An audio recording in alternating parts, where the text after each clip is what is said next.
And everybody wants to work, not me. Everybody wants to work. Oh, no, not me. Everybody has to work. Not me. Oh, not me. Everybody wants to work. Not me. Everybody wants to work. No, not me. Everybody wants to work. No. Hi, and welcome to another episode of Life of Brian, Mannix, that is, the podcast brought to you very proudly, enormously proudly, by Murcott's Driving Excellence. That's 1300 555 576, murcotts.edu.au. The star of the show, of course, is Brian Mannix. Hello, Brian. Good morning, Kevin, and good morning to our lovely listeners. Have you been doing lots of rock star things or not? I have. Listen to my voice. It sounds quite deep this morning. I've been back at work, which has been good. Wow. I did 2 gigs in a row, and I was exhausted after so much doing nothing. But, went to Adelaide on Friday, and that was fantastic. And then last night played at the Duda Stars Footy Club.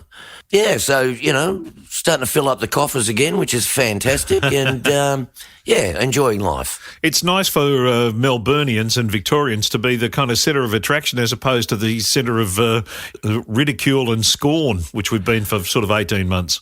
Well, look, they're not going well in New South Wales, and you might remember that I told you I asked Gladys out for a date, remember? I do. I sent her a message, Gladys Magiclian, and I said, we should go out for dinner or drinks or something. Well, during the week, I got a signed photo from Gladys. I thought you might have got a cease and desist order from the police or something. Well, that's from the lawyers, but Gladys sent me a signed photo, and it said, "Thank you, Brian, for your lovely message. Thinking of you. Let's catch up soon. Love, Gladys." Yeah, right. Which was beaut. Yeah. And a couple of little kisses and a hug there. The thing was, though, Kev, she sent me a picture of Klinger from MASH. I'm not sure what that was about. Yes, I've seen that. That's a very funny meme or whatever it's called on social media. There are similarities there, I'm afraid. Well, I've never thought of Klinger from MASH in a sexy kind of way before, but now I'm starting to think he goes all right. He's not too bad. When he puts that dress on, he looks good.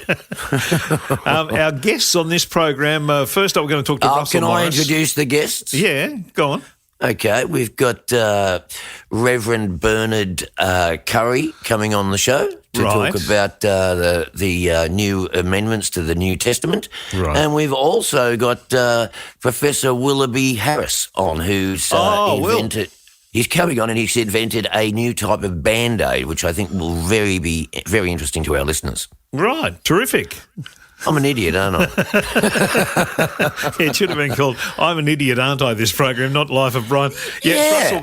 Russell Morris, as fascinating as Willoughby Harris would be, Russell Morris, I reckon, is going to be more fascinating. He's had just the best career. He has. And reinvented himself a couple of times because he just loves music, obviously. So we'll have a chat to him at living these days on the beautiful Gold Coast in Queensland. And then we're going to go international again, Mr. Mannix. Oh, we love this. And you love a keyboard. I do love a keyboard. I love this Wurlitzer. I love a Wurlitzer. Yeah, that's beaut. But no, this guy's. I was really rapt that we got him on the show. He's terrific. If you go for keyboards, he's probably the man whose keyboards I like the most. And if you talk to people about iconic songs of the 80s, he's got a couple of them that just stick out like you know what. Like my appendage. Like your nose. Right. And that, of course, is Cars and the Tube Wyoming song, Our Friends Electric. He had a couple of the biggest radio songs and countdown songs, I guess, of that era. His name, of course, is Gary Newman. And he created his own style of music. I suppose it was a little bit Kraftwerk or Germany, but he sort of brought that to the mainstream. He didn't sound like anybody else, so that's what was great about him. And he still doesn't, and we're going to play a track off his new album, which is called Intruder. Gary Newman's going to join us and have a chat about his life and what he's up to, and does all sorts of things, including flying. But we're also going to talk, obviously, to Russell Morris. And I wanted to bring up an anniversary. So while everyone has a listen to the Russell Morris interview, and then we're going to play a track off one of his great albums, Red Dirt, Red Heart. That's coming up. I want you to have a think about the 20th anniversary of the Chopper movie, which they're celebrating at the moment with a re-release in cinemas of the film. Oh, great. And you were in it. I made that film, Kevin. Well, we're going to come back to that. A lot of people have said that Eric Banner has gone on to do some great work, but his best work was with me. Who am I to deny that? Good point. Very good point. No, look, if I'd been in Troy, I think that would have been a far better movie. I could have perhaps done Brad Pitt's brother or something, but anyway. Life doesn't always work out the way you want it to. We'll pursue that topic after everyone listens to us giving Russell Morris a bit of a call. Can you tell I just got out of bed? Hello. Brian. Russell, it's Kevin Hillier and Brian Mannix, mate, and you've got Brian on the line now. Hi, Russell. Hi, mate. How are you? Good, mate. How are you? Hang on a sec. I'll have to stop my dog barking. Give us a sec. Right. I'm back. Sorry, mate. That's right. Oh, good. He would have barked all the way through. That's good. I'll try and put a muzzle on Brian during the interview as well, Russell, for us. So. Yeah, we've done some work together. I tried to find a muzzle that would fit. I think that's why they make people in Victoria wear those masks now. They want me to wear one all the time. Yeah. Hey, Ned, on that, when you worked together, Brian told a story about the fact that when you used to do when you're on stage together, at one stage you were doing a Rage Against the Machine song, which caused a few problems. Is that right? And my joke. You're kidding me. I can't even remember. I remember working with Brian. I can't remember what songs we did. No idea. It was just a haze those days. And Brian was like, he was like that, that creature in that TV cartoon, the one that comes in and goes, the Tasmanian Devil. He was like that on stage. You never knew what he was going to say. You never knew what he was going to do. And it was fun, actually. I really enjoyed it. It was one of the most enjoyable experiences I've had. You remember when we played cricket? Oh, you with all the rich ladies from Toorak, and you were on the microphone saying the most disgusting things. I thought, oh no, we're going to be thrown out of here. He finished, all the old ladies with diamonds are all around him and saying, "Oh, we love you, Brian. You're so funny." And But you went out and batted without a box. Yeah, and some smart ass Victorian cricketer bowled it down at me at like breakneck speed. It went between my bat and legs and over the wicket. I was so lucky. And one of the guys, I can't remember who it was, turned to him and said, hey, back off. He's never played cricket before. Give him, stop being an arsehole. It was a bit scary. It was a funny day because we were there to raise money for underprivileged kids to learn to play cricket, and that was the cause. And I think the day cost probably $30,000 to put on, and I reckon they raised about $500. And Alan Stockdale, who was the reigning premier at the time, he flew into the match on a helicopter. Oh, God. So there's all the glasses all gold edged, and that was a very highfalutin day. It was, with John Elliott. He was there. He was one of the teams. There was a couple of Victorian cricketers who were really good players. It was a bit scary watching them. That would be like I wouldn't mind them bowling a tennis ball at me, but that thing was hard. Oh, very good. All right. Hey, Russell, now you've relocated. You're living in, are you at Hope Island where Mark Opitz is? Yeah, I'm close. I'm sort of near Hope Island, yeah. I love it. It's good fun. Yeah. And I still love Victoria. I miss Victoria. I miss all my friends and my kids. But I come down as often as I could. Then all of a sudden COVID hit, and then it became less and less. Hey, Russ, the kind of the resurgence of your career of recent years with the blues albums, which started with sort of Sharkmouth. Geez, you must be having fun doing that stuff. Yeah, I'm really enjoying. I really enjoyed that. That was great. I didn't think it was going to be successful because everyone told me you're not going to be successful with a blues album and a song about history. Yeah. And I said, listen, I really don't care. I just want to do it. That's what when I started in the first band that we started and was a blues, rhythm and blues, Tamla Motown type band. And I wanted to go back to what I started with before Molly came along, and Molly said, oh, no, you guys aren't commercial enough. We have to become more commercial. And and then I we had a few hits. And I thought, well, Molly knows what he's talking about. That's the road I'll dance on for a while. And then that road ran out and I was dancing on bare rocks. And I'd had no success airplay-wise. I'd done about 4 albums and they all bombed without a trace. And I thought, well, I'll do another album just for fun, not expecting it to be a success, like radio-wise and chart-wise. Yeah, radio certainly ignored it, didn't it? I mean, you can't get a radio station, probably even now, still to play the thing in terms of a commercial station. No, they didn't, and I can't say that for the ABC. The ABC stuck by it, and community radio, and they pushed it. They pushed it over the line, which was really good. But still, commercial radio never played it. And considering it was a top 10 album, so was Van Diemen's Land, both top 10, like national top 10, not the blues top 10 or the Australian top 10, but national against Lady Gaga and things like that, but they still never played it. It was good that your albums did well, though, because it wasn't only good for you, I think it was good for all musicians, that are in our sort of vintage, because it showed that, we still got something to offer. So that was a really good thing for not only you, but for every musician, I reckon. So well done. Yeah, well, I think it's like, say we were working for AMP, for instance, and we'd worked our way up, and we're pretty confident in the office. And all of a sudden they say, mate, we're going to make you redundant. And they move you on. You think, hang on, I've got a hell of a lot of experience here, and I think I'm sort of better than I was. But people sort of look at you as, particularly in the music business, once you get past a certain vintage, you are redundant and you don't have anything new to offer. So, yeah, I think, because I've heard a lot of great albums from our peers and they still don't see the light of day, and it's just not fair. No, I'd rather be hearing, something like James Rain's new album than, always playing, Boys Light Up. Boys Light Up. And you're going to play Midnight Oil, play something like their new album. Yeah. I think that'd be great. Radio doesn't do that because they try to be safe. They need to have that signature of recognition. They don't want to lose one listener for anything, so they try to keep them there by playing repetition and things that feel comfortable, I guess. You've absolutely nailed it, Russell. I'm telling you, that's exactly what they do. Hey, what I've always found fascinating, and particularly in recent times, is I've seen it with Brian and Tim Henwood recently with the stuff that he's been doing with them, and you've been doing it with Ray from Thirsty Merc.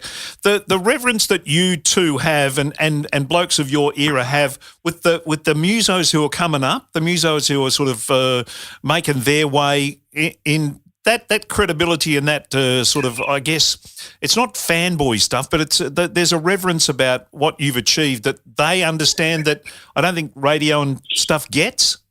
Yeah, no, radio and that don't get. I and myself and Brian had the same reverence for the people that came before us. Yeah. Like, for instance, the Easy Beats and all those sort of guys, like, I hold them in such awe as gods, and a lot of those early bands, the Loved Ones and all that sort of stuff. It's like, for me, is reverence. A lot of younger acts do that. I tell you what, it is a bit scary playing with Ray Thistlethwaite, though, guys. He is world class as a jazz musician, and I was terrified playing guitar. And I thought, this is going to be so embarrassing for me, But he is such a wonderful, supportive guy. Ray Thistlethwaite could play with the best jazz players around, but you could say to him tomorrow night, Ray, I've got this idea. I hope you don't mind. I want to play in the middle of the set the theme from the Mickey Mouse Club, MICKYM or USC Mickey Mouse. And he would go, yeah, that'll be fun. Let's give it a try. He doesn't carry that musical snobbery that a lot of those really incredibly good players carry. Well, if you're not playing jazz, you're obviously a load of rubbish, And he's such a great pleasure to work with. Him and Jack Jones are both phenomenal players. That's the Caprettos. Yeah, the Caprettos. Yeah, I saw some stuff. I was looking at some stuff online. And all four of you stay on stage for the whole show. That in itself is interesting. Yeah, well, we wanted to form a band. That's why we got Ray, who plays piano, and Jack, who's a phenomenal guitar player. Yeah. And I do the second fiddle on guitar. So I'm like Daryl Braithwaite's the sort of singer as well.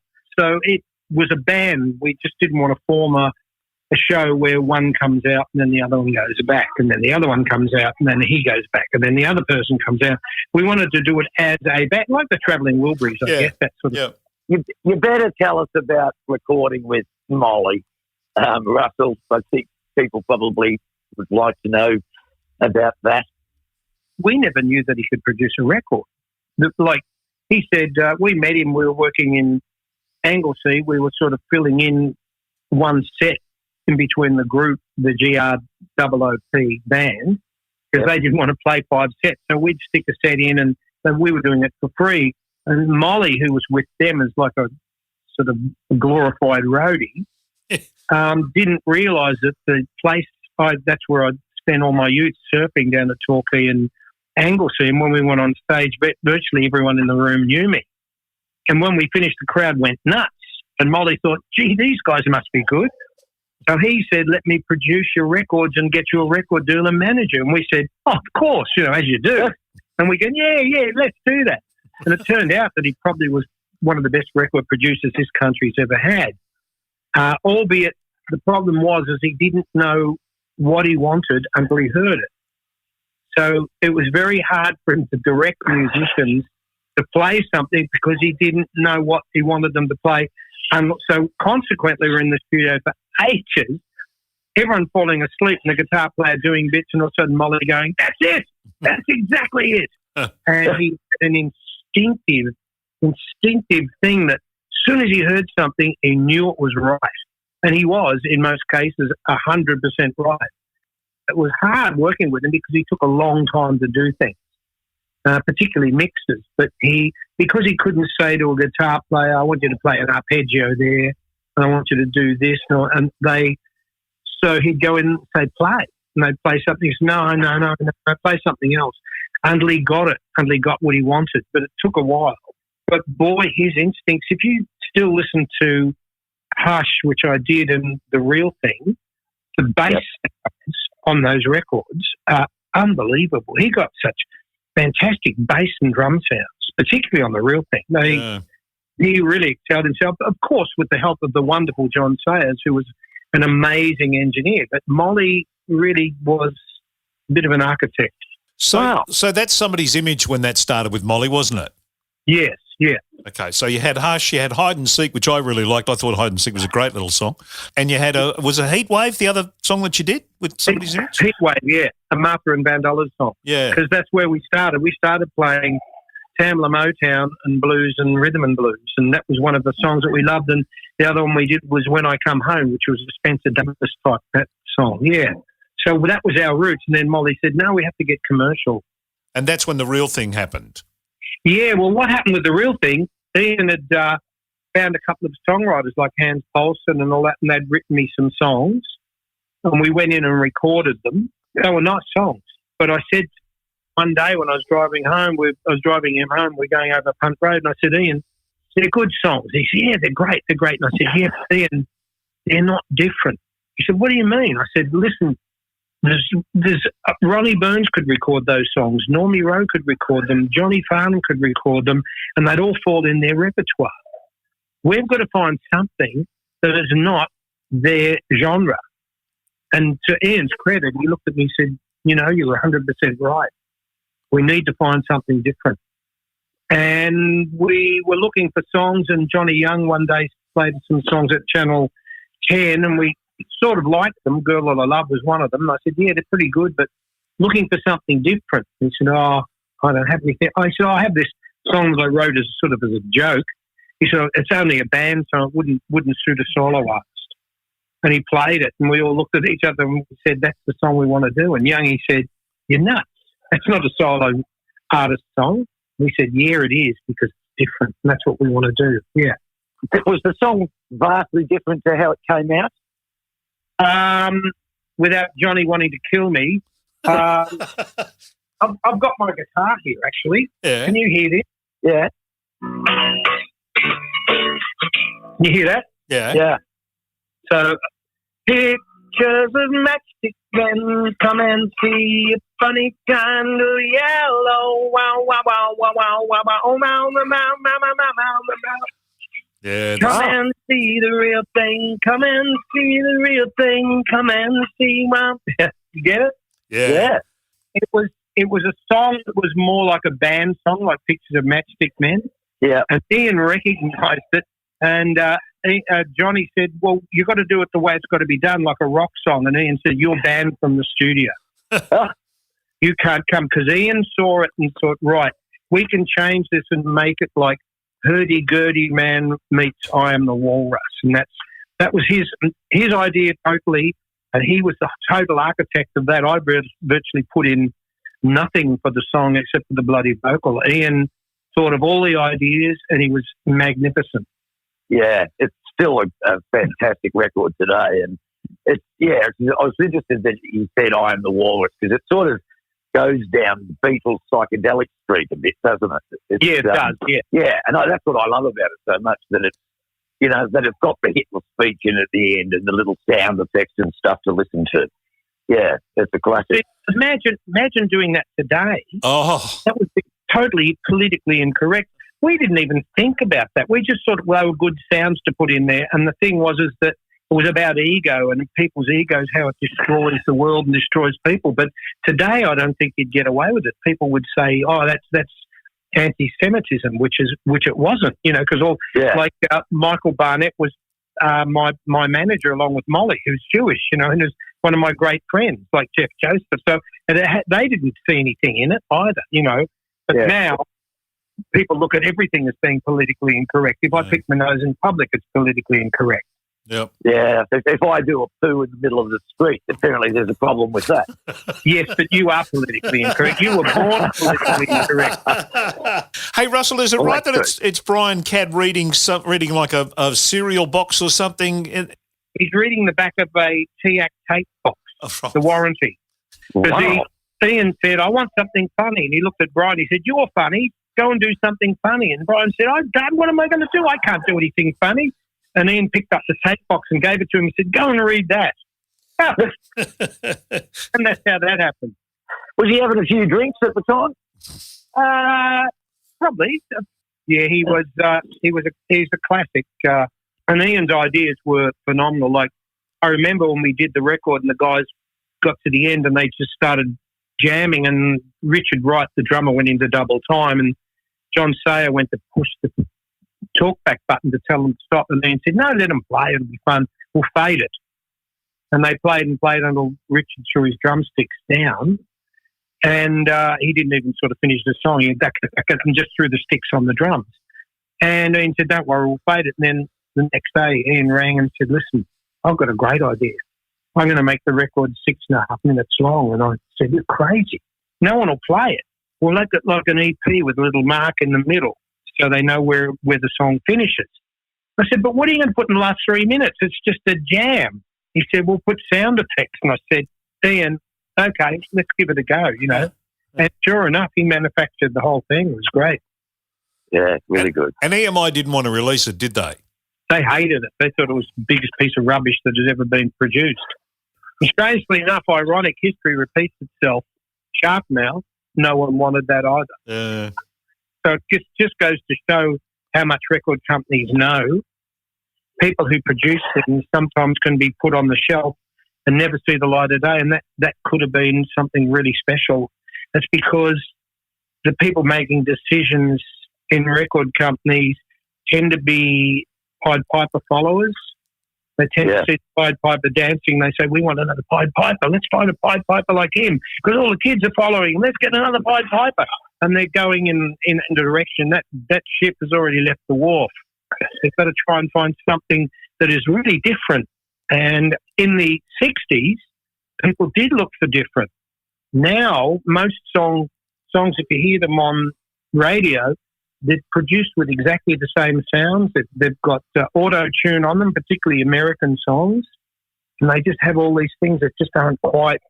They're just smooth, and all the little bumps have been filed off. Yeah. Yeah, and it's the bumps what makes things interesting. And I think it's the Rolling Stones.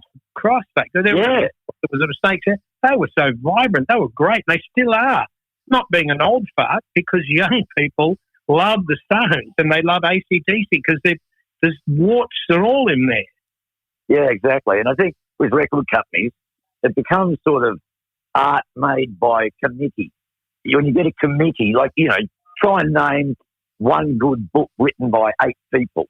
That's the Bible. But, That's right. But, generally somebody's got a vision and everybody supports that vision. But if you've got a situation where everybody's being a committee, it just doesn't work, I don't reckon. And I think that's the problem with record companies. Yeah, it doesn't. We've found that out recently. We've been doing stuff, and the thing is everyone wants to put their part in, and it becomes a bit of a worry sometimes. It's like, hang on, we need a dictator here. Someone who's just going to say, no, we're going to do it like this, Yeah, a democratic dictatorship is kind of what you want. Yeah. So you're recording at the moment? Yeah, we're doing stuff. I've just done an album which comes out in October. What's that called? I don't know. I can't talk about it at the moment. It's with someone else from overseas. Oh. Yeah, it's something that the record company might jump on me and bash my head in. Okay. We're also doing another album with the Caprettos. So that's with Jack Jones, Ray and Daryl Braithwaite. We're putting stuff there. We've already done 2 songs. We're starting to put the other stuff together, but that will come out after my album in October. Hey, Russell, what sort of stuff are the Caprettos doing? Are you doing original stuff? Yeah, all original stuff, yeah. Oh, wow. Yeah. So you're writing together, like you and Jack and Ray and everyone writing? Well, Jack and I have written the first 2 songs. We're trying to get Daryl to put pen to paper. And Ray is, I drove back with Ray from Margaret River the other day, and he played me a lot of his demos and things, and there were 2 songs on there, and I said, listen, Ray, they're fantastic. We're going to take those. So he's got 2. He'll probably write some more. So we'll all write and contribute. Yeah. Oh, I didn't know Daryl. Daryl does write, does he? Yeah, Daryl wrote One Summer. Oh, okay. Fair enough. Yeah. He's just one of those guys. He's a laconic guy. Like, he'd prefer to go surfing and go down and write a song. And so I have to, and John Starr, we have to bully him and say, Daryl, for God's sake, come up with some chords. Just write some chords, and we'll mash it around, and then we'll work it out. Oh, that's good. That's great. That's great news. Will you do a version of Daydream Believer? I saw you do a version of that with Jimmy and Jane Barnes. I think it's funny. I hadn't thought about it. It might be an interesting thing to do. Yeah, good song. That was a fun day. We had a mighty day with them. They're such beautiful hosts.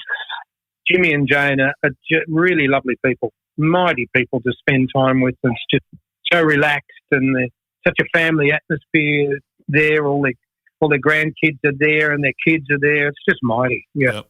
Oh, good on them. Guys, how are you? Hello, the Royal Wave. This is the Jane Barnes Ensemble.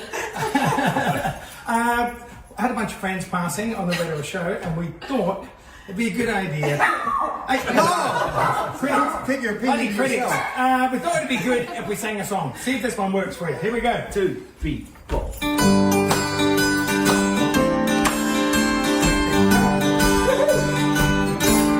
Oh, I could hide beneath the wings of a bird as she sings. It sings a clock and miles never rings, but it rings and our eyes wipe the sleep out of the night. Shaving razors cold and stains.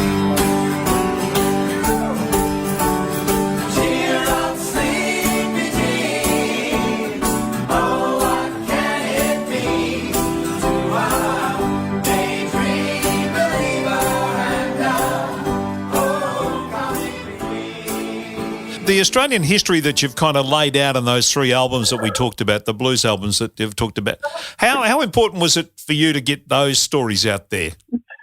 Mainly the first album was very important because I grew up in Richmond, and Richmond, where I was, down in Burnley Street, our house was like a lot of factories were around there and lanes, and my stepfather and my mother and my grandmother on Saturdays would walk up the street and they'd go down the lane, and he was a guy up the lane with his bag, with his taking bets from all the locals. And the guy on the corner watching for the cops, and if the cops came, he would whistle. This guy would just pack the bag and run to the end of the lane, into a gate, through the house, out the front door, across the street, into another house.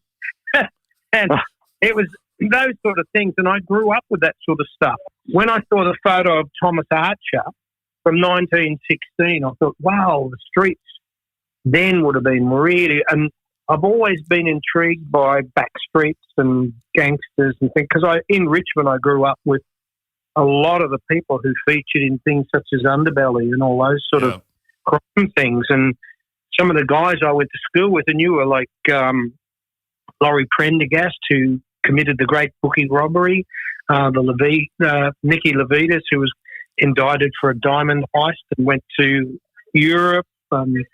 A whole lot of people, the Canes, I knew the Canes and all that sort of stuff. So I knew all those guys, and I thought, well, I have a feeling for this sort of stuff. So I wanted to write that album. And once I'd gotten nearly through it, I thought, gee, there's a whole lot of things I want to write about on other subjects about Australia, like my father in World War II. And I want to write about the Lockhart Gorge, which I'd always seen when I'd go down surfing. And we'd drive along the coast. If there were no waves at Anglesey, we'd go further on, and sometimes we went as far as Warrnambool, and we'd see the Lockhart Gorge, and I knew the history of that. So there was a lot of things I wanted to write about. So I thought, gee, I might make this a double album. And then I thought, well, gee, there's the Indigenous people I want to write about as well, like Hemaway and Benelong and the Kadonga Man. So I thought, I better do a third one. Once I'd done the third one, I thought, that's it. If I do another one, people are going to go, I'm becoming a serial bloody Aussie and doing albums and saying, you've got to be patriotic to listen to my album. So I thought, no, that's it. Won't do any more. Yep. It's interesting you say that you knew Pendergrass and the Canes and all of that, those, gangsters or whatever they are. So if your music career hadn't taken off, you had something to fall back on. I don't think they would have been recruited me. I wasn't as tough. Those guys were really scarily tough, really scary guys, and you didn't really want to cross them. You talk about your new album that's coming out in October. Oh, you can't talk about that one, can you? No. Yeah, because I haven't spoken to the record company yet, and I don't want me to talk about it and who it's with. So it's a bit different. It's just going to be a very different album, yeah. Okay, no more Australian history in this one. No. Okay, fair enough. Well, I can't wait to hear it.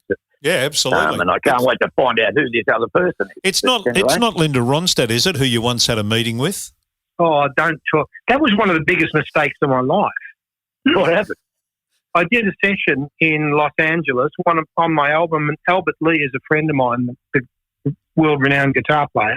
Yeah. He said, who would you like to play on the album? And I said, well, I don't know any players over here. I don't really, I'm not one of those guys that pick up an album and read all the names and know who's played on everyone's album.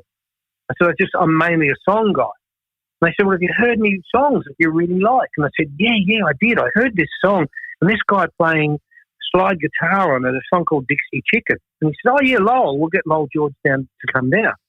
So Lowell George came down and played some stuff on one song. But he brought his girlfriend. And she was really sweet. And I really liked her, and we got along really well.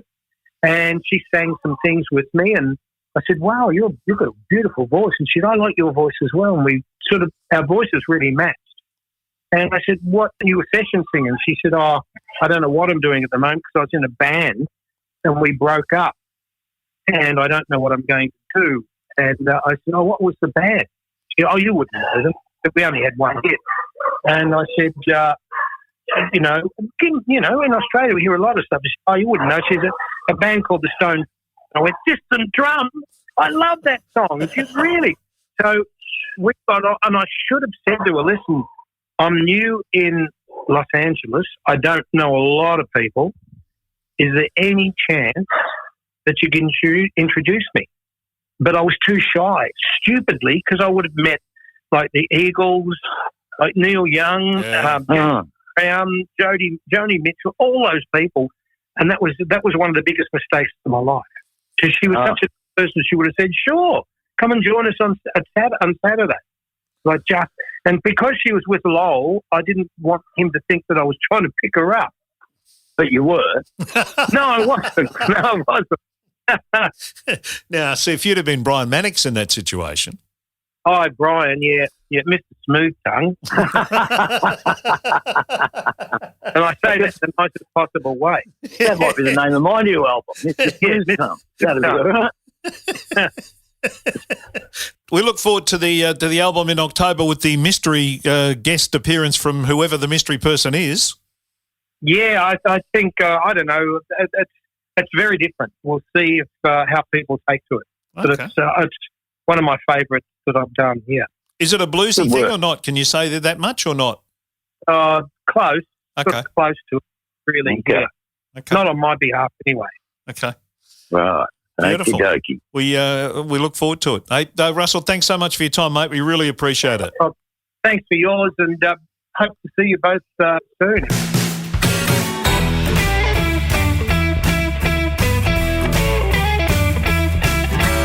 White colonial boy had came from Dublin, raised in a shack on the gold fields down in Castlemaine, where the streets are dusty tracks. Late at night he would lay awake and dream of all that he'd give. The day I took you to run with him was the worst thing I ever did. If I'd known what I know now, if I'd known what I know, if I'd known what I know now, I'd cut you loose long ago.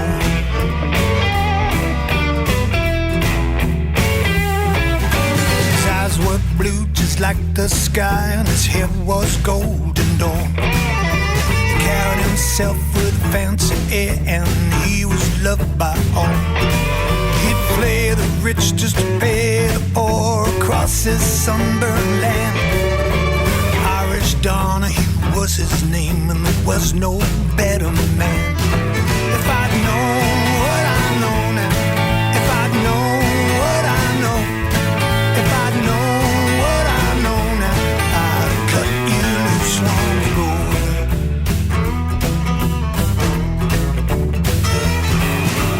White colonial boy, shadow on the run. White colonial boy, you were gone long before you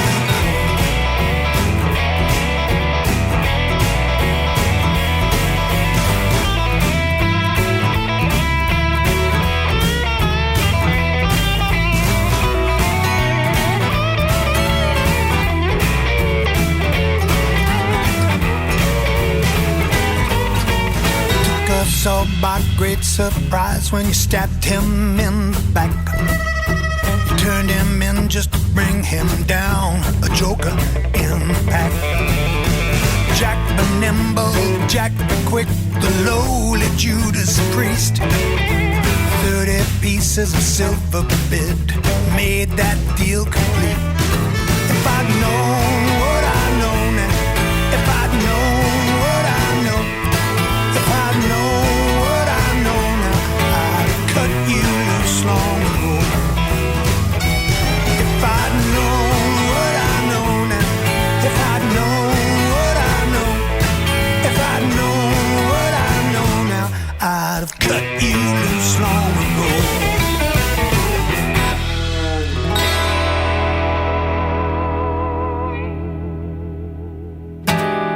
All right, there is Russell Morris, and of course, I'm with Mr. Smooth Tongue, as he now shall be known, thanks to Russell reminding us that that's what several people have called him, maybe just Russell and you Thank when you you're on the very road much. together. But Mr. Smooth Tongue is with me. Why, Before thank we you, get to our Kevin. next interview, Mr. Smooth Tongue, and thanks once again to our terrific supporters at Murcott's. It's murcotts.edu.au, 1300 555 576. Be a better driver, will you? Just Yeah. ring them. Become a better driver, and we'll all be happier people on the roads. We know you're a good driver, but you could be better. Exactly. So just, you know.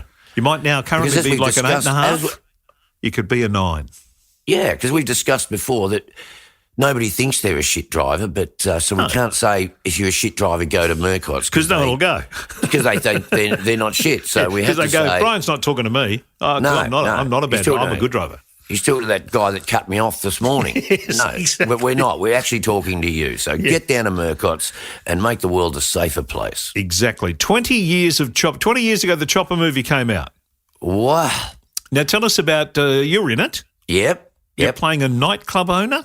Yeah, I play. I think I've even got a name. I think my name's something like Ian Stewart or something. Righto. Not that you hear it in the show. I don't. So think, not but, triple Brownlow medalist Ian Stewart, just Ian Stewart. I don't know.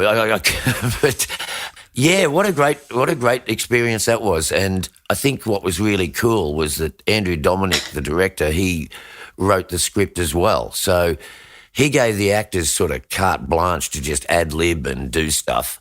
A lot of the stuff was just sort of ad-libbed, and even while they were making it, everybody was saying, this is going to make or break Eric Bana. And obviously it made him. I know Andrew Dominic's next movie after that was filming the guy that killed with Brad Pitt and stuff. So, yeah, it's really nice to be part of a really good Australian film rather than have a big part in a really shit Australian film. So yeah, I'm delighted to be a part of that film. I don't think I really made much of a difference to it, but it's a good film and I happen to be in it. So thank you, Andrew Dominic. Thank you, Mushroom Pictures, and thank you, Eric Bana. Now, were you you were the owner of the nightclub or the manager of the nightclub down on in St Kilda there? Yeah, it's I think it was the Seaview Ballroom, was it? Yeah, I think it used to be called Hilliers back in the. Oh, so you owned the joint? No, did you? I didn't. No, everyone used to. When I came to Melbourne and said, "Oh, is your family own the chocolate company?" I went, "No, no relation." Again, oh well, you must be the ones that own the joint in St Kilda. Yeah, Hilliers Bonk Shop. Yeah, and I said, no. It was called Hilliers Bonk Shop. No, it wasn't. Had a picture of you out the front. I wouldn't have thought that would have attracted any customers whatsoever. And- do you remember and my hair from the 70s and the 80s, It Manny? was fantastic. Yeah, there's a picture of you on the front and there's this long hair that goes over the back of the building. And when you walked in, there was these lovely curtains that looked like a pair of lady pleasers. that you Oh, just stop opened. it. Stop it. Oh, goodness me. I'm glad I bought that up. The 20 years of Chopper. So if you get a chance to revisit that as a movie, you most certainly should, because it is a really, really good film. A really good film. Do you know my favourite part of that film? Is he's there and it's horrible, but he's belting up his girlfriend and you can't see him hitting her, but he's belting and it's just horrendous. Then the mother comes up and she goes, stop it, stop it, stop it. And then he headbutts her and the mother goes down like a bag of spuds and he goes, now look what you've done. And you've upset your mother. Oh, you've God. upset your mother. My God. Oh. I think the most used expression out of that one is that scene with, I think it's him and Vince Colosimo, where they talk about no cash. Here, No cash. there is no cash. Yeah, it is one of the it's a iconic film, and I've got to say, Eric was absolutely sensational in it. Why would I drive him to the hospital? It defeats the whole purpose of shooting him in the first place. I'm going to go to the pictures and watch it. Yeah, you see should. myself on the big screen once. Well, I will. I haven't been go to and movies have a look. for ages. All right. Well, there you go. Go and have a look at Chopper. It's And out. I'd just like to say, Russell's song was very, very good. I really like it. Yes. Cut You Loose. Good song. Cut Good You song. Loose. All right. Yep. Keep on rocking. Yep, and he's got that new album coming out with that mystery special guest in October, so we'll look forward to that. Let's get to our second guest, though. Oh, hang on a minute. Do you know who I reckon he's doing the album with? Who? A little inside tip. One of our mates came on the show. One of the shows we did with Alice Cooper. Oh. Jamie Redfern and Russell Morris. Look out for that. It's going to be huge. Yes, we did do a show with Alice Cooper and Jamie Redfern. Only us could have Alice Cooper and Jamie Redfern on the same show. That's and fantastic. then follow it about 3 weeks later with Johnny Rotten and Miss Helena. Oh, yeah. See, you're just as big an idiot as me. All right, let's get to our second guest, Electropop at its finest, the man who bought us Cars and the Tubeway Army. It's Gary Newman on the line from London. Hello, is that Gary? Yeah, hello, mate. Hello, Gary. I'm here now. Oh, beautiful. It's Kevin Hillier and Brian Mannix calling from Melbourne, Australia. Fire away, Bri. Well, thanks for doing this, Gary. I love the new album. It's quite a journey, it's a pretty spooky journey. Can you tell us about where you recorded it and what your writing process is? Do you write a song before you go in the studio, or do you write it in the studio? Tell us about the process, if you wouldn't mind. Well, no, I do everything in the studio. I started it about a year or so before the pandemic hit. I was trying to think of the previous album had been an album that had climate change as a theme to it, but it was actually like a science fiction look into the future as to what humanity would become. So it was connected to climate change, but not fully about it. And I wanted to say with climate change with a new one. So that idea was there right from the beginning. I just didn't know how to do it, what sort of angle to take on it. And then my daughter wrote a poem called Earth, which was essentially the Earth talking to the other planets in the solar system and talking about how horrible people were and all the terrible things that we were doing. And it was really cute, and it was really, really nicely done, and I was very proud of her. But that gave me the idea. So I just stole the idea behind the poem, really, shamelessly. And so right from the beginning, the idea of the Earth speaking, was very much a part of it. And, to try to express how the Earth would feel, if it could express feelings, of course. And I tried to find ways of connecting that with other things like religion or love and whatever. But the idea that the Earth was fighting back was very much a part of it right from the very beginning. That there would be some mechanism that nature could employ to deal with what it would see as an infestation, which is what the album really thinks about as human beings are an infestation on the planet. It was fascinating to be working on it when all this started to happen. But as far as working on it concerned, I have a studio here at home, actually in a small guest house in the garden that I converted into a studio. I do everything in there. And my Abe Fenton, who produces my stuff, he has a very similar setup at his place in England. So I work on the songs here. I produce them up to a certain point, and then we just do file exchange. I send the files to Abe. He then works on them in England. Then we go backwards and forwards quite a bit as the song develops.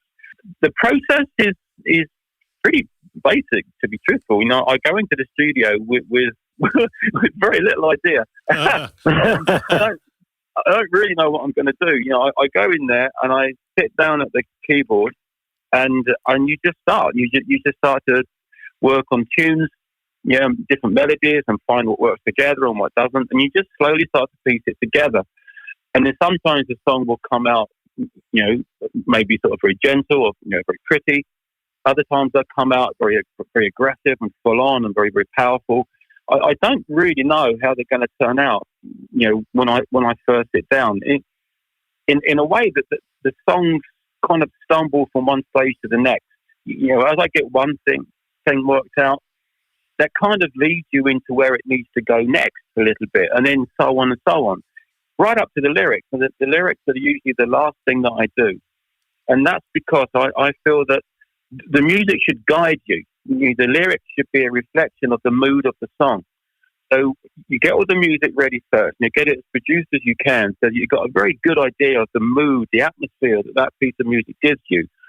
And then work on the lyrics after that. And you find that it creates a picture, it creates a feeling within you, and that makes the words kind of just fall into place a little bit. It doesn't write itself, that's stupid, but certain phrases, certain things that you want to express, they just kind of fall out of you, really. So for me, it's a very, very good way of working, and it just seems to suit the way my brain works, really.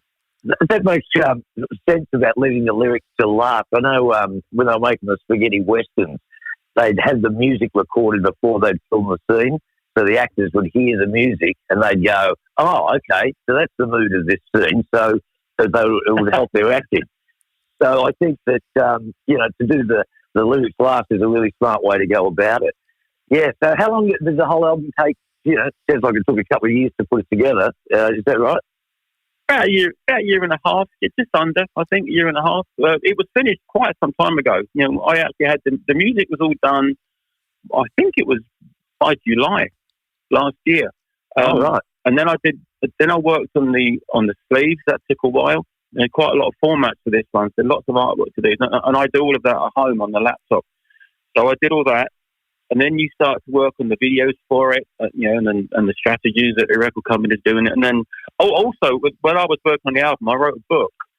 So that took a month or two of the album time, which actually made the deadline for the album quite stressful because I wasn't intending to write a book, but circumstances just worked out that way. So when the album was finished and the artwork was sort of nearly done, so then the book came out, and I did quite a lot of work on, probably a good month or so promoting the book and talking to as many people as possible about that. Yeah, right. Gary, did the mood change of what you were doing with the album, given the A, the time period, and B, the pandemic hitting in the middle of it? It did change certain things. I wrote a song for The Gift, for example, after the pandemic hit, which is about COVID specifically. I wouldn't have done that if the pandemic hadn't have been there. And The Gift talks about COVID in terms of it being a weapon sent to the planet, to begin to deal with us, human beings. But in the main, the way we worked on the record was very much the same as we would have done anyway. We, in a sense, you wake up in the morning, you go to the studio, you come out at night, you go to sleep, and repeat for a year or two. And in a way, the world kind of just escapes you a little bit. You're so locked into what you're doing, and you're so absorbed in trying to create this thing. That in a way, that quite a lot of fascinating things happen in the world, and you're not unaware of them, but you're not really affected by them in the same way that you would normally be.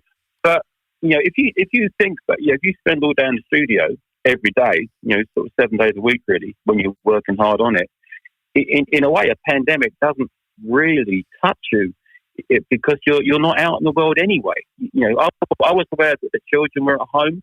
They're doing school from at home. I was aware that there was a few things that I would normally have done as a family, just to take a break from the record every once in a while, and that wasn't possible. But that aside, really, and again, when the pandemic hit, there was 4 or 5 months. I forget now what it is. Only 4 or 5 months of actually working on the record and the book actually when it was on. And then the album was finished anyway. So the majority of the record was not done under pandemic conditions. Yeah. So tell us about the book. Just more autobiography. Same I think. Lots of words talking about me. On the album, sonically, it's a real treat. Some of the sounds you've got, all the sounds are really great. I know in the old days of Two Way Army and your early work, a mini mood seemed to be your weapon of choice back then. What's your weapon of choice these days? There's a software synth called Omnisphere, made by a company called Spectrasonic. It is so capable and so flexible that it really, to a very large degree, is the only thing you need. Truthfully, if you were just starting out, I would say get Omnisphere, because it really does have pretty much everything that you could want to make an entire album if you wanted to. It will certainly give you the major building blocks of what you need to put an album together. It's extremely clever piece of software. I actually don't have any hardware synthesizers in my studio at all anymore. In fact, I did an interview recently with the Telegraph, and they came round to the house, and they, as people often do, they want to come and look at the studio. I had to warn the lady beforehand that it's really unimpressive. It's not what you think. Because what my studio is, it's one large screen, like a 42-inch touch screen, like a giant iPad, effectively, set on a lovely black wooden desk. There is a computer there, but it's hidden, you can't see it. And then there's a small keyboard next to that desk, 90 degrees to it, which is connected to the computer. And it's not even a synthesizer keyboard that talks to the computer, which is where all the sounds are. Right. And that's it. I mean, that's everything. There's 2 speakers, obviously, in the corner, and amps. But that's it. That is the studio. I don't have racks and racks of keyboards stacked up against the walls. I don't have any guitars in there. I've got one in the corridor outside. There's none of those, the racks that you see and coming everywhere, and capsules, all that classic studio stuff. None of that. None of it. it's pretty sort of state of the art in a way, but in a very minimal kind of way. And yet, it is the most capable and powerful studio that I've ever had. And I've had them, personal studios pretty much my whole career. It's a phenomenal place to work in, but to look at it, it's massively underwhelming. Wow. Because the wall of sound, and I don't like to use that term a lot, but the wall of sound you've got on this album is really impressive. Yeah, I'm really proud of it. I mean, a huge amount of credit for the way it sounds like goes to Wade Fenton. If you was to hear the kind of the produced demos that I send him, you would truly appreciate just how clever he is in turning those crude little things I send him into these very, very sort of beautiful pieces of music that he sends back to me. He's extremely clever, and he's able to interpret what I'm looking for in a way that we've really fine-tuned. This is the fifth album that we've made together, and so our working relationship has just got better and more. We're more tuned into each other with each one. We are definitely a team. It's not just me, getting all the glory for something. He really does contribute enormously, and I do not think there's a really, really strong chance anyway that I wouldn't be doing as well today if it wasn't for his input on things. Yeah. You've done a couple of, and it's not surprising when I was listening to the new album, thinking, you do really good on movie soundtracks, and unsurprisingly, you have done a few movie soundtracks. Could you tell us about doing a movie soundtrack? What's that like? It's different, In fact, I immigrated to America from Britain in 2012. And part of my thinking at the time was to get into movie soundtracks. I thought that would be a logical next phase of my music career, really. So I just thought, looking ahead, that would be a sensible thing to do. And I could sow the seeds now, if you like, of a successful career making film tracks, soundtrack music in the future. So I did one many years ago, but I did one soon after we arrived in America. And it was a good experience. I really did enjoy it. But I realised that it's just not for me. Yeah, fair enough. You doing any flying these days? Are you able to do that? No, not really. I wasn't a display pilot. I used to do low-level aerobatics and all that formation stuff in World War II aeroplanes. I did that for about 12, maybe more actually, but at least 12 years. I became an examiner for it. I was an instructor for it, just to make sure that people weren't going to go out and kill themselves and in these old aeroplanes. And I loved it very, very much. But pretty much everyone I knew that did, including teammates of mine, were killed in different accidents over the years. And so it went from being something that's really exciting and you felt really special to be a part of it, to something that it got really sad, really depressing. And again, I got married, and my wife got to know some of these pilots, and then one particular, Norman, he was killed in a Spitfire crash at Goodwood down near the South Coast, and that really shook my wife up. That was the first person she'd been close to that had been killed, and so her support for me doing it kind of just vanished. Really, I think she saw then how dangerous it was.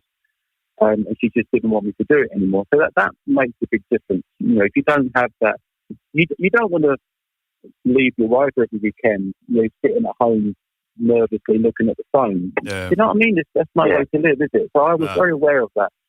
And my own feelings were that I probably pushed my luck far enough. My brother was a display pilot as well, and he had two really big accidents where the aeroplane had let him down.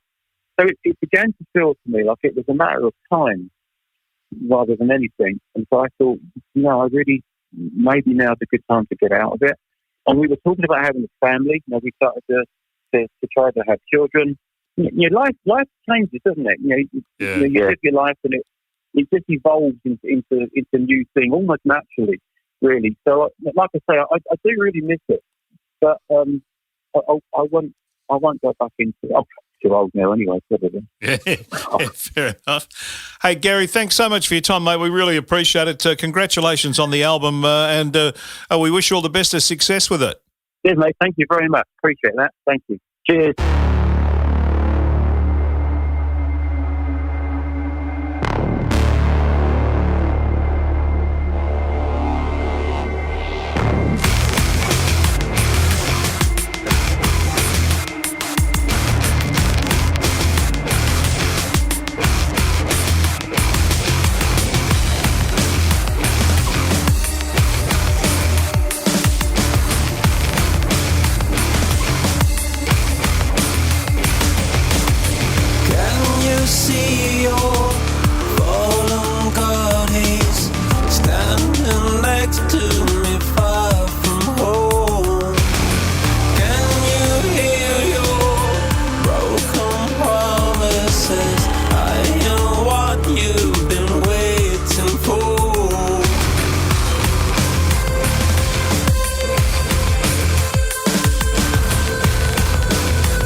soul. Can you hide from saints and liars when every word is the death of me?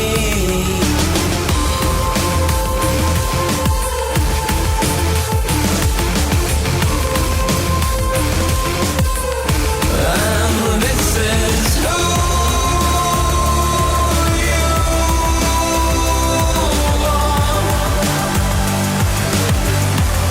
And this is who you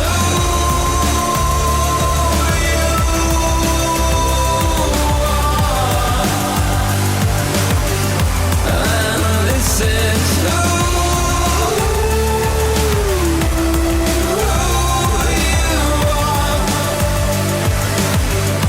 And this is who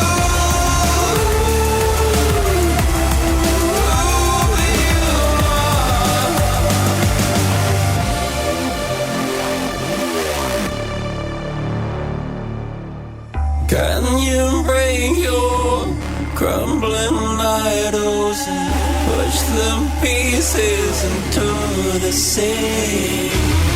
Can I trust you to keep my secret? I have loved in the face of God.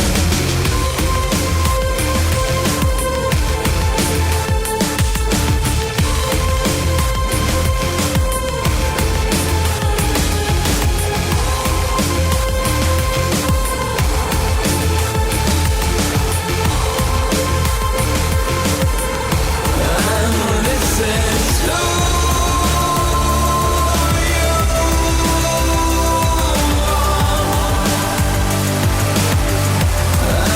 And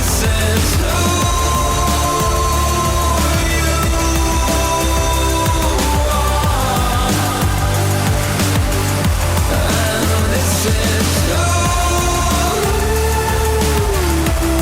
you are. And this is who you are.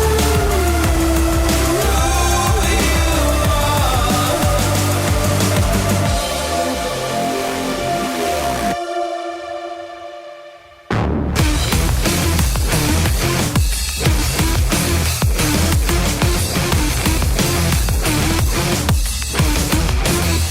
That's Saints and Liars. That's the new Gary Newman album called Intruder, and a most interesting album. It's a wall of sound. It's an amazing production, and they're really good songs. So have a listen. Check it out. Well, the thing about that too is that who knew that he liked AFL? And that song is, of course, about St Kilda Football Club and the dodgy umpiring called Saints and Liars. Oh, of course. And I'm glad that the Intruder album is just called The Intruder because Anal Intruder was a bad name, and I think correct. he's done the right thing. Thank you very much. Anal Intruder. Pleased you pointed that out. Okay, I've really chucked it straight into the gutter now, haven't I? Yes, you did. Okay, that's Anal Intruder by Gary Newman. What was that? What was that movie? Was it Top Secret? Remember Top Secret with Val Kilmer, where they had the Anal Intruder. That's Yes, what I was they thinking did. of. And it was like a big ray gun with a rubber fist on the end. Yes, it was. That is one of the more bizarre. That was the two blokes who wrote Flying High wrote Top Secret, and Val Top Kilmer Secret's was one of my and the scene where they're surfing and skeet shooting with shotguns on the waves. They've got shotguns and surfboards. Yeah. Oh, you got to love that. Nick Rivers was his name. Val Kilmer's character. Nick Rivers. Yeah, yes. that was a really good film. I thoroughly Your name is enjoyed it. Nick. Yeah, it was just something my dad thought of when I was shaving. Yes. Nick. So remember when he meets the four blokes, he goes, deja vu, haven't we met? What's your name? Well, while you're watching Chopper, do it as a double feature. Chuck in Top Secret with the Chopper at the same time. 1300 555 576. That's the number for Murcott's. Be a better driver. They will help you. Murcotts.edu.au. We thank them for their support. They're terrific people. They will look after you. They will make sure that you if you've got someone who's just getting a learner's permit and you want to teach them how to be a better driver, a safer driver, someone who thinks about the other cars on the road, not just about themselves, give Murcott's a buzz. 1300 555 576 murcotts.edu.au. And if you've got like an 18 or a 19-year-old, what a great gift to give them. It is. And Yeah. for your own peace of mind, because you know that they're going to be skilled drivers. Because a lot of people at 18 or 19, they think they're great, but there's still a lot more to learn, as we know. Oh yeah, and look, even when you know in your latter years, as you are, Brian, there's a lot to learn. Yeah. Anyway, I just thought I'd slip that in there and see if I got away with it. Well, I'm going to go to Hillier's Bonk Shop after this, down in What do St you mean? Kilda on the You're lower coming to my Esplanade. house? And on I'm that selling note- my house. I'm Yeah. selling my house this week. I've had enough. Oh, good. Yeah, it's too cold. Oh, yeah, fair enough. I'd Yeah, catch up. I'm gonna- Go up there and live with Russell. Yeah, I'm going to, let's say, in Russell's backyard with a tent, and He'll love it. after visiting Hillier's Bonk Shop on the lower Esplanade with the, just check out the lady. Stop lady it. pleaser That's curtain. enough. That's enough. That is enough for Life of Brian. Mannix, that is until the next time when we have, I'm telling you, we have some great guests coming up. There's some beauties on the way. We got fanboy moments there's one like that you I- wouldn't believe coming up in the next couple of episodes. Brian, take care of yourself. Be nice to everybody. And I'm pleased you're back on stage and doing some gigs. Thank you, Kevin, and it's always great to talk to you. And I'd just like to say to everybody listening, I'm really, really sorry.